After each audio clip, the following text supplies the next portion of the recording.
ಹುಬ್ಬಳ್ಳಿಯ ಅಂಜಲಿ ಅಂಬಿಗೇರ ಮನೆಗೆ ರಾಜ್ಯದ ಗೃಹ ಸಚಿವರಾಗಿರುವಂತಹ ಡಾಕ್ಟರ್ ಜಿ ಪರಮೇಶ್ವರ್ ಅವರು ಭೇಟಿ ಕೊಟ್ಟಿದ್ದಾರೆ. ಮೃತ ಅಂಜಲಿ ನಿವಾಸಕ್ಕೆ ಡಾಕ್ಟರ್ ಜಿ ಪರಮೇಶ್ವರ್ ಭೇಟಿ ಕೊಟ್ಟರು.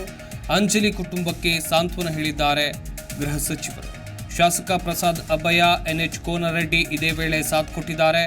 ಕುಟುಂಬಕ್ಕೆ ಧೈರ್ಯ ತುಂಬಿ ಸಾಂತ್ವನ ಹೇಳಿದ್ದಾರೆ ಜಿ ಪರಮೇಶ್ವರ್ ಅವರು. ಗೃಹ ಸಚಿವರ ಜೊತೆ ಶಾಸಕ ಪ್ರಸಾದ್ ಅಬ್ಬಯ್ಯ, ನವಲಗುಂದ ಶಾಸಕ NH ಕೋನರೆಡ್ಡಿ ಕೂಡ ಸಾಥ್ ನೀಡಿದರು. ಗಮನಿಸ್ತಾ ಹೋಗಬೇಕಾದ್ರೆ ಇಲ್ಲಿ ಹುಬ್ಬಳ್ಳಿ ಕಮಿಷನರೇಟ್ ವ್ಯಾಪ್ತಿಯಲ್ಲಿ ಗೃಹ ಸಚಿವರು ಇವತ್ತು ಸಭೆಯನ್ನು ಕೂಡ ನಡೆಸಿದ್ರು. ಮಾಹಿತಿಯನ್ನು ಪಡ್ಕೊಂಡ್ರು. ಯಾಕೆ ಹಿಂಗಾಗ್ತಾ ಇದೆ ಹುಬ್ಬಳ್ಳಿಯಲ್ಲಿ, ಕಾನೂನು ಸುವ್ಯವಸ್ಥೆ ಪದೇ ಕಾನೂನು ಸುವ್ಯವಸ್ಥೆಯಲ್ಲಿ ತೊಡಕಾಗ್ತಾ ಇದೆ ಅನ್ನೋದಾಗಿ. ಯಾಕಂತ ಹೇಳಿದ್ರೆ ನೇಹಾ ಹತ್ಯೆ ಪ್ರಕರಣ ಆಗಿರ್ಬೋದು, ಅಂಜಲಿ ಅಂಬಿಗೇರ ಹತ್ಯೆ ಪ್ರಕರಣ ಆಗಿರ್ಬೋದು, ಇವೆರಡೇ ಕೊಲೆ ಪ್ರಕರಣಗಳಲ್ಲ, ಬೇರೆ ಬೇರೆ ಪ್ರಕರಣಕ್ಕೆ ಸಂಬಂಧಿಸಿದಂತೆ ಸಾಕಷ್ಟು ಡೆವಲಪ್ಮೆಂಟ್ಸ್ಗಳು ಆಗ್ತಾ ಇವೆ. ಈ ಸಂದರ್ಭದಲ್ಲಿ ಅಂಜಲಿ ಅಂಬಿಗೇರ ಅವರ ಮನೆಗೆ ಗೃಹ ಸಚಿವರು ಭೇಟಿ ಕೊಟ್ಟಿರುವಂಥ ದೃಶ್ಯಾವಳಿಗಳನ್ನು ನೀವು ಇಲ್ಲಿ ಗಮನಿಸ್ತಾ ಇದ್ದೀರಾ. ಕುಟುಂಬಸ್ಥರಿಗೆ ಸಾಂತ್ವನವನ್ನು ಹೇಳುವಂಥ ಕೆಲಸವನ್ನು ಮಾಡಿದ್ದಾರೆ. ಮಗಳನ್ನ ಕಳೆದುಕೊಂಡ ನೋವನ್ನು ಆ ಕುಟುಂಬಸ್ಥರು ಗೃಹ ಸಚಿವರ ಮುಂದೆ ವ್ಯಕ್ತಪಡಿಸಿದ್ರು. ಗಮನಿಸ್ತಾ ಇರ್ಬೋದು ನೀವು ಕೂಡ. ಕುಟುಂಬಸ್ಥರಿಗೆ ಸಾಂತ್ವನವನ್ನು ಹೇಳಿದ್ದಾರೆ. ಈ ಸಂದರ್ಭದಲ್ಲಿ ಸ್ಥಳೀಯ ಶಾಸಕರಾಗಿರುವಂಥ ಶಾಸಕ ಪ್ರಸಾದ್ ಅಬ್ಬಯ್ಯ, ನವಲಗುಂದ ಶಾಸಕ NH ಕೋನರೆಡ್ಡಿ ಕೂಡ ಇದೇ ವೇಳೆ ಸಾಥ್ ಕೊಟ್ಟರು.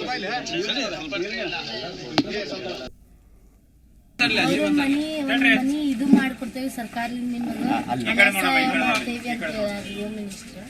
ಹಣ ಸಹಾಯ ಮತ್ತೊಂದು ಮನಿ ಇದು ಮಾಡ್ತೇವೆ, ಕಲಿಸ್ತೀವಿ ಅಂತ ಹೇಳ್ಯಾರಿ ಅವ್ರು. ಮತ್ತ ನಂಗೆ ಒಂದು ಸರ್ಕಾರದ ನೌಕರಿ ಕೊಡಿಸ್ರಿ ಅಂತ ಅಂದೇರಿ. ನಾನು ಶಿಕ್ಷೆ ಕೊಡಿಸ್ರಿ ಅಂದ್ರೆ ಕೊಡ್ತೇವಮ್ಮ, ಶಿಕ್ಷೆ ನೀ ಏನ್ ಎದ್ರಾಕ್ ಹೋಗ್ಬೇಡ, ನೀ ಮತ್ತ ಅಂತ ತಪ್ಪು ಏನ್ ಮಾಡಕ್ ಹೋಗ್ಬೇಡ ಅಂತ ಹೇಳಿದ್ರು ಅವ್ರು. ಅಷ್ಟೇ ಅವನಿಗೆ ಶಿಕ್ಷೆ ಕೊಡ್ಬೇಕಂತ ಕೇಳಿದ್ರಿ. ನಿಮ್ಗೆ ಸಮಾಧಾನ ಅನ್ಸದಮ್ಮ ಅವ್ರು ಹೇಳಿದ್ದು?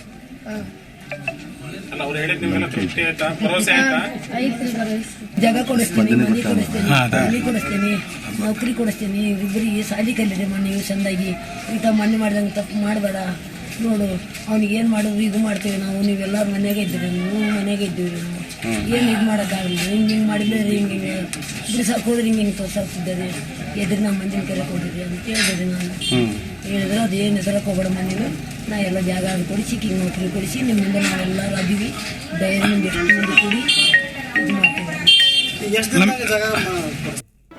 ಜಿ ಕನ್ನಡ ನ್ಯೂಸ್ ಈಗ ನಿಮ್ಮ ಮನೆಯಲ್ಲೇ ನೋಡಿ. ಎಲ್ಲ ಕೇಬಲ್ಗಳಲ್ಲಿ ಈಗ ಲಭ್ಯ. Sun Direct 292, Jio TV 1334, U digital 162, city cable 51, GTPL 17, Abhishek cables 821, Rock Line telecommunication 51, Shri Basaveshwara number 60, Vinayaka digital number 53, in digital number 896ರಲ್ಲಿ. ನಿಮ್ಮಿಷ್ಟದ ಜಿ ಕನ್ನಡ ನ್ಯೂಸ್ ನೋಡಿ ಆನಂದಿಸಿ.